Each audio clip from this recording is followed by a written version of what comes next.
ಹರಳುವ ಮುನ್ನ ಮೊಗ್ಗು ಬಳ್ಳಿಗೆ ಸ್ವಂತ, ಅರಳಿದ ಮೇಲೆ ಹೂವು ಪರಲಿಗೆ ಸ್ವಂತ.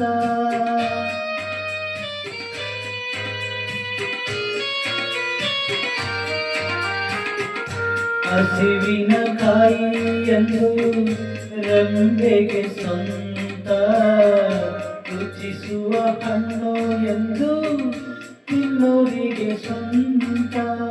ಜಗವೇ ಹೀಗೆ, ಬದುಕೇ ಹೀಗೆ, ನೊಂದರು ಇಲ್ಲ ಬೆಂದರು ಇಲ್ಲ, ಬೆಂದರು ಇಲ್ಲ.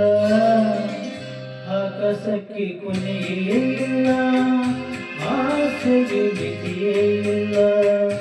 ನಾನು ನೀನು ಬಯಸೋದಿಲ್ಲ ನಾಳೆ